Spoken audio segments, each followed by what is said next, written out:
ज़िंदगी कितनी तेज़ी से गुज़र रही है। हमने कभी इस बारे में सोचा ही नहीं। कब दिन और रात हो जाते हैं पता ही नहीं चलता।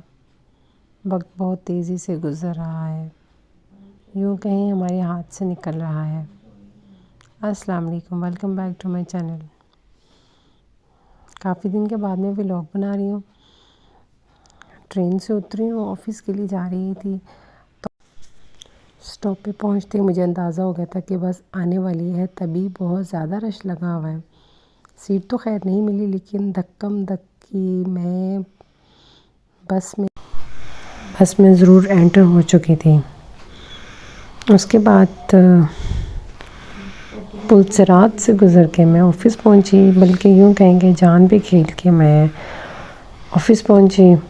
सुबह का व्यू देखें कितना अच्छा लग रहा है और मौसम बहुत ठंडा था।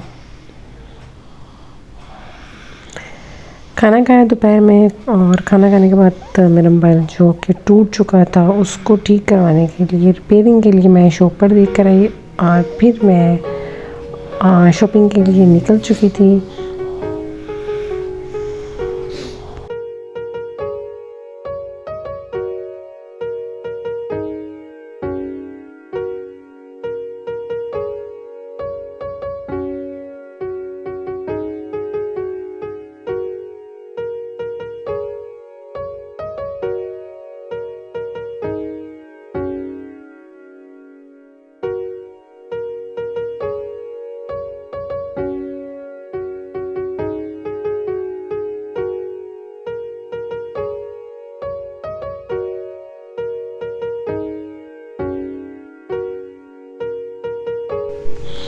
आप भी सोच रहे होंगे कि अभी ईद आई नहीं है और पहले से ही शॉपिंग कर रही है। मेरा तो सबको यही मशवरा है, जो स्पेशली जॉब करने वाली लेडीज़ हैं उनके लिए, कि रमज़ान में तो एक मतलब हमारी रूटीन इस तरह से होती है कि हमने काम को भी देखना है और घर को भी देखना है।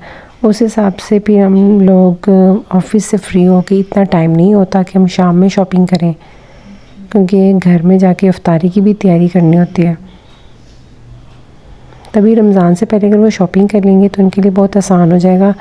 और सेकेंडली ये है कि रमज़ान में अगर आप शॉपिंग करती हैं, चीज़ें जो रेट्स हैं उनके डबल होते हैं। और अभी पहले शॉपिंग करने की एक तो आपका टाइम बच जाएगा, और बहुत रीज़नेबल प्राइस में आपको आपकी शॉपिंग हो सकती है। रीज़नेबल प्राइस में आपको चीज़ें मिल सकती हैं। शॉपिंग से फ्री हुई तो घर की तरफ रवाना दवा थी। आप देखें सूरज गुरूब हो रहा है और शाम हो रही है। बहुत ज़्यादा थक चुकी थी, बहुत ज़्यादा चीज़ें थी मेरे पास। खैर अपनी तो कोई कन्वींस थी नहीं मेरे पास, इसलिए चिंची रिक्शे का ही सहारा लेना पड़ा मुझे अपने ऑरेंज ट्रेन के स्टॉप तक पहुंचने के लिए। ऑरेंज ट्रेन के स्टॉप पे पहुंची हूँ मैं, तो शाम ढल रही थी। शाम में थोड़ी सर्दी हो जाती है। खैर मैं शॉपिंग करते हुए ये सोच रही थी कि क्या इतने बड़े हो गए हम फ़ौरन से, यानी पता भी नहीं चला वक्त कितनी तेज़ी से गुज़र गया है। कि एक टाइम था हम लोग अपनी अम्मी का हाथ पकड़ के बाज़ार में शॉपिंग करने के लिए जाते थे, और आज हम शॉपिंग करने के लिए जाते हैं और अपनी सारा कुछ खुद परचेज़ करके ले आते हैं। खैर वैसा तो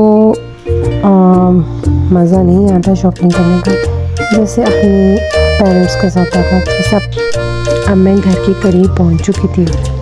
घर पहुंचते ही मुझे बहुत ज़्यादा भूख लग रही थी। मैंने खाना खाया। खाना खाने के बाद मैं आपको थोड़ी सी शॉपिंग दिखाती हूँ, और मिलते हैं नेक्स्ट व्लॉग में। अल्लाह हाफ़िज़।